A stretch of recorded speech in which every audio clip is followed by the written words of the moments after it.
हाँ बोल रिया, तू न्यू ईयर पार्टी में आएगी ना? ऑफ कोर्स मैं आऊंगी, लेकिन शिटिया मेरे पास तो कोई पार्टी ड्रेस भी नहीं है और मेरी फ्रेंड्स तो एक्सपेंसिव ड्रेसेस पहन के आएंगी। आइडिया। मम्मी क्या मुझे थोड़े से पैसे दे देंगी? चल भाग, ऐसे क्या पैसे पेड़ पे उगते हैं? बढ़िया है। अब मैं क्या करूँ? आइडिया। राहुल तुमने मुझे बोला था ना कि मैं तुम्हारी गर्लफ्रेंड बन जाऊँ। हाँ मैंने बोला तो था। ठीक है मैं तुम्हारी गर्लफ्रेंड बन जाऊंगी, लेकिन उसके लिए तुम्हें मुझे डेली 500 रुपए देने पड़ेंगे। तुम्हारे कहने का मतलब क्या है? जल्दी बोलो वरना मैं अपना ऑफर क्लोज कर दूंगी। नहीं ठीक है, डील पक्की। हेलो, जल्दी से नीचे आओ, मैं तुम्हारा वेट कर रहा हूँ, घूमने चलते हैं। क्या तुम पागल हो इतनी रात को? क्यों, अब तो तुम मेरी गर्लफ्रेंड हो ना, और वैसे भी अगर तुम मेरी बात नहीं मानोगी तो पैसे कटेंगे। क्या? अच्छा ठीक है मैं आती हूँ। बेवड़ा है क्या? थैंक गॉड मम्मी सो रही है, अब जल्दी से निकल जाती हूँ। ये राहुल का बच्चा पक्का मुझे मरवाएगा। पैसे के लिए क्या क्या करना पड़ता है, भगवान जी बचा लेना। अरे बाप रे, बच गई। थैंक गॉड, अब जल्दी से जाती हूँ, पता नहीं और क्या क्या करना पड़ेगा। अरे यार, ये हमेशा मुझे रात के 3 बजे ही क्यों भूख लगती है? ये क्या? ये यहाँ कपड़ा किसने बांधा? ये बेवड़ी इतनी रात को कहाँ जा रही है? मम्मी मेरी बात सुनिए, हम चमेली को आखिरी मौका देते हैं। अगर उसने दोबारा ऐसा कुछ भी करने की कोशिश की तो मैं खुद उसको इस घर से जाने के लिए कह दूंगी, ओके? लेकिन बेटा वो अच्छी लड़की नहीं है। मम्मी प्लीज अब आप आगे से कुछ भी नहीं बोलेंगी, ठीक है? अच्छा ठीक है बेटा, आज सुबह कॉल आया था, गांव में किसी की डेथ हो गई तो आज मुझे जाना होगा। ठीक है मम्मी, चलिए मैं आपको छोड़ देती हूँ। अरे नहीं बेटा, तुम उसकी चिंता मत करो, मैं चली जाऊंगी, ठीक है? आई, क्या आप सच में जा रही? देखो देखो ये कितनी खुश हो रही है। सुनो लड़की, मैं दोबारा जरूर आऊंगी, और जब अगली बार आऊंगी ना तो मैं तुम्हारे माँ बाप को अपने साथ लेकर आऊंगी, और आगे से तुमने कुछ भी उल्टा सीधा करने की कोशिश की ना तो मैं तुम्हें धक्के मार के इस घर से निकाल दूंगी। आई बात समझ में? ठीक है, जरूर जरूर। हाँ हंस लो बेटा, तुम्हारी कयामत तो आने वाली है। अच्छा रिंकी बेटा, अब मैं चलती हूँ, ठीक है? चलो बाय। ठीक है मम्मी, बाय बाय बाय। ये मैं फाइनली फिर से आजाद हो गई। चमेली नाम है मेरा, दारू पीना काम है। वैसे चमेली, आज तुम ऑफिस जाओगी या फिर आज भी नहीं? आगे की स्टोरी इसी चैनल पे अपलोड है, जाकर देख। तो चमेली तो बताओ, तुम यहाँ पे क्या कर रही हो? तुम तो अपने बॉयफ्रेंड के साथ भाग गई थी ना? हाँ बोलो। वो तुम्हारे बॉयफ्रेंड ने तुम्हें छोड़ दिया ना? हाँ, तुम जैसी लड़कियां अपने माँ बाप की बिल्कुल भी फिक्र नहीं करती हैं, लव लपाटे के चक्कर में कुछ भी कर जाती हैं। हाँ? अरे नहीं आंटी, आप जैसा सोच रही हैं वैसा नहीं है। उसने मुझे पहले छोड़ा था। अच्छा तो उसने तुम्हें छोड़ा तो तुम यहाँ पे मेरी बेटी के घर आ गए ना मुंह उठा के? रुको मैं अभी तुम्हारी माँ को कॉल करती हूँ, वो तुम्हें यहाँ से लेके जाएंगी। अरे आंटी आप ऐसा मत करिए। मैं सोच रही थी जब मैं अपने पैरों पे खुद खड़ी हो जाऊंगी तो मैं खुद उनको कॉल करके सब कुछ बता दूंगी। अब तुम्हें ये सब करने की कोई जरूरत नहीं है। वैसे तुमने अपने माँ बाप का नाक कटा दिया पूरे गाँव में। पैरों पे खड़ी होंगी। आंटी आप शांत हो जाइए, मैं जल्दी से आपके लिए फटाफट चाय बना के लेकर आती हूँ। हाँ लेकर आओ, लेकिन इसमें चीनी कम डालना। इस रिंकी को आने दो, मैं बताती हूँ। एक भगौड़ी को घर पे रखा और मुझे बताया भी नहीं। अभी रिंकी को कॉल करती हूँ, क्या पता अगर मैं इनके साथ इस घर में अकेले रही तो ये मेरा गला ही दबा दे। चाय बना नहीं क्या अभी तक? ला रही हूँ। रिंकी जल्दी फोन उठा, जल्दी लेकर आओ। आगे की स्टोरी इसी चैनल पे अपलोड है, जाकर देख। मैम, लेकिन उस समायरा को मेरे रिश्ते के बारे में कैसे पता चला? हो गई तुम्हारी बात? हाँ कहीं इन्होंने मेरी वो वाली बात तो नहीं सुन ली?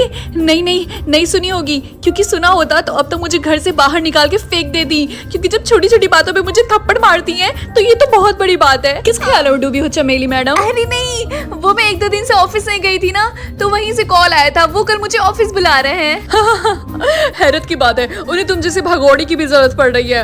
वाह बेटा वाह। वैसे सिद्धार्थ सर, आपके मॉम डैड कहाँ रहते हैं? वो दोनों अलग अलग रहते हैं। लेकिन ऐसा क्यों? कुछ साल पहले उन दोनों ने एक दूसरे से डाइवोर्स ले लिया, इसीलिए। ओह ऐसा है क्या? तब तो ये आपके लिए बहुत ही ज्यादा मुश्किल होगा।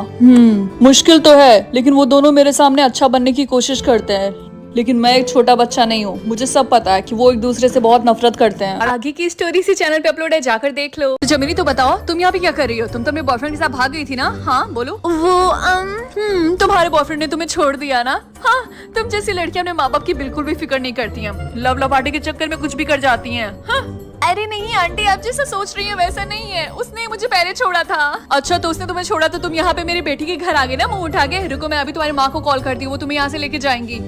अरे आंटी आप ऐसा मत करिए। मैं सोच रही थी जब मैं अपने पैरों पे खुद खड़ी हो जाऊंगी तो मैं खुद उनको कॉल करके सब कुछ बता दूंगी। अब तुम्हें ये सब करने की कोई जरूरत नहीं है। वैसे तुमने अपने माँ बाप का नाक कटा दिया पूरे गाँव में। पैरों पे खड़ी होंगी। आंटी आप शांत हो जाइए, मैं जल्दी से आपके लिए फटाफट चाय बना के लेकर आती हूँ। हाँ लेकर आओ, लेकिन इसमें चीनी कम डालना। इस रिंकी को आने दो, मैं बताती हूँ। एक भगौड़ी को घर पे रखा और मुझे बताया भी नहीं। चमेली, तुम्हें ऐसा नहीं लगता कि ये समायरा मेरे कुछ ज्यादा ही पीछे पड़ी है? सिंपल है, तुम उससे ज्यादा खूबसूरत हो और उसे लगता है कि तुम उसके और सिद्धार्थ के बीच में आ रही हो, इसीलिए। ये बात तो है, लेकिन मुझे लगता है कुछ और भी बात है और उस बात का मैं पता लगा कर रहूंगी। हाँ जैसी तुम्हारी मर्जी, लेकिन तुम्हें उससे बच के रहना होगा रिंकी।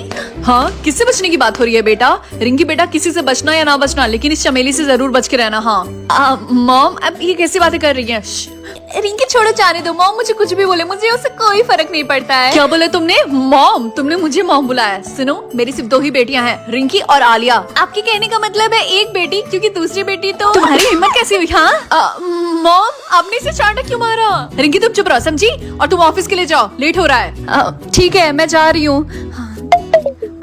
मेरा फोन तो बस 20% चार्ज है, कोई बात नहीं ऑफिस में चार्ज लगा लूंगी। हाँ रिंकी बाय।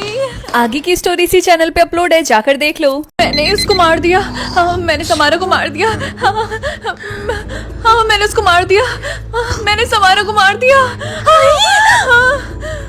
तो इसका मतलब वो सपना था।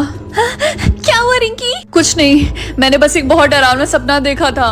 कैसा सपना? क्या तुमने सपने में आलिया का भूत देखा? अरे नहीं, मैंने सपने में देखा कि मैंने तुम्हें इस घर से निकाल दिया है। और यही नहीं, मैं सपने में ऑफिस भी गई थी और वहाँ जाने के बाद मैंने समारा का गला भी दबा दिया था और वो टपक भी गई थी। शुक्र मनाओ वो सपना था, सच नहीं। अच्छा तो तुम दोनों उठ गई। और बताओ रिंकी, क्या तुम चमेली को इस घर से निकालोगी नहीं? उसने रात को इतना कुछ किया फिर भी। हाँ कल रात में मैंने क्या किया मुझे कुछ भी याद नहीं है। हाँ कैसे याद रहेगा जब देसी दारू के नशे में रहोगी। हाँ मम्मी अब आप छोड़िए ना ये सारी बातें, वैसे मुझे आपसे अकेले में कुछ बात करनी है। हाँ ठीक है चलो, मुझे भी तुमसे कोई जरूरी बात करनी है, आ जाओ। ये दोनों माँ बेटी किचन में जाके क्या खिचड़ी पकाएंगी? आगे की स्टोरी इसी चैनल पे अपलोड है, जाकर देख लो। सॉरी रिंकी, मैंने तुमसे कल इतना ज्यादा वेट करवाया। सर इसमें आपकी कोई गलती नहीं है। ओह हाय सिड, हैप्पी बर्थडे। ये लो तुम्हारा एक्सपेंसिव गिफ्ट। ये महंगा गिफ्ट मैंने जर्मनी से मंगवाया था खास तुम्हारे लिए। और कुणाल जल्दी से बाकी के गिफ्ट्स लेके आओ।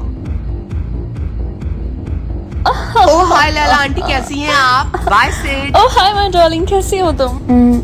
सर आपने इसको भी इनवाइट किया था? अरे नहीं रिंकी, मैंने इसको इनवाइट नहीं किया। इसकी पुरानी आदत है, ये कहीं भी बिना इनविटेशन के चली जाती है। इनफैक्ट मैंने अपने घर पे इसको डिनर पे भी इनवाइट नहीं किया था, वो बिना इनविटेशन के आई थी। हेलो मैम, कैसी हैं आप? मैं ठीक हूँ। अपने दोस्त के बर्थडे के लिए गाना गाइए ना। अरे नहीं, मुझे गाना नहीं आता सिद्धार्थ सर। अगर आप मेरी आवाज सुनेंगे तो आपके कानों से खून आ जाएगा। गाइए ना बस एक बार। अरे क्या हुआ रिंकी, मेरे लिए गा दो। अच्छा ठीक है, मैं गाती हूँ। आज मेरे यार का बर्थडे है। आगे की स्टोरी इसी चैनल पे अपलोड है, जाकर देख लो। इसका मतलब सिद्धार्थ सर मुझे धोखा दे रहे थे। आलिया ने सही बोला था, इन अमीरों के लिए प्यार मोहब्बत जैसी कोई चीज नहीं होती है। अरे रिंकी तुम कब आई? मैं बस अभी आई। चमेली ये फोटो देखो। आई मुझे तो यकीन नहीं हो रहा है रिंकी। वैसे एक बात बताओ, क्या तुमने अपने कानों से सुना था कि सिद्धार्थ सर ने समारा का प्रपोजल रिजेक्ट कर दिया था? हाँ मैंने अपने कानों से साफ साफ सुना था कि सिद्धार्थ सर ने समारा को शादी के लिए मना कर दिया था। क्या तुम मुझसे शादी करोगे? देखो समारा, मैं तुम्हें बस एक अपना अच्छा दोस्त मानता हूँ और उसके अलावा और कुछ नहीं। तुम भी मेरे एक अच्छे दोस्त हो, लेकिन और वैसे भी मैं किसी और लड़की को पसंद करता हूँ। मुझे तो लगता है ये सब समारा का किया धरा है। चमेली तुम कहना क्या चाहती हो? एक बात बताओ, जब तुमने अपने कानों से सुना था कि सिद्धार्थ सर ने समारा का वेडिंग प्रपोजल रिजेक्ट कर दिया है, तो वो उस समारा के साथ इस हालत में फोटो कैसे खिंचवा सकते हैं? हाँ ये बात तो है, गुस्से में आने के बाद मैंने ये बात तो सोची ही नहीं। हाँ अगर आगे की स्टोरी जाननी है तो जाकर इसी चैनल पे देख लो, ऑलरेडी अपलोड है। वैसे रिंकी आज मेरा बर्थडे है, तो मैं चाहता हूँ तुम और चमेली मेरे घर आओ, मैंने एक पार्टी रखी है। ओह हैप्पी बर्थडे सिद्धार्थ सर, मुझे पता ही नहीं था कि आज आपका बर्थडे है। और मैं तुमसे वो इम्पोर्टेंट बात भी बता दूंगा। ओके हम जरूर आएंगे, और मैं बहुत ही ज्यादा एक्साइटेड हूँ वो बात सुनने के लिए जो आपको मुझे बतानी है। Okay see you tonight. Okay bye. Chameli मेरी बात सुनो, हमें आज तारा आजकल तुम्हारा ध्यान काम में ज्यादा लग नहीं रहा है। समारा मैम, वो ऋतिक बाहर आया है, वो आपसे कुछ जरूरी बात करना चाहता है। क्या मैं उसे अंदर भेज दूं? अच्छा अंदर भेजो उसे। समारा साहब मैं अच्छे से काम तो कर रही हूँ। चुप करो, ये कप पकड़ो। हेलो समारा, कैसी हो तुम? हेलो ऋतिक, लगता है मेरे थप्पड़ का असर बहुत जल्दी उतर गया। हाँ सबसे ज्यादा खूबसूरत। तुम्हारी औकात क्या है? हाँ थप्पड़ तो अब तुझे पड़ेगा। तमीज से, तुम्हें पता होना चाहिए कि तुम किसी सामने ऐसी बातें कर रहे हो। हाँ मुझे अच्छे से पता है कि मैं किसके सामने खड़ा हूँ, एक मर्डरर के। कुणाल जल्दी से धक्के मार के यहाँ से निकालो। आगे की स्टोरी इसी चैनल पे अपलोड है, जाकर देख लो।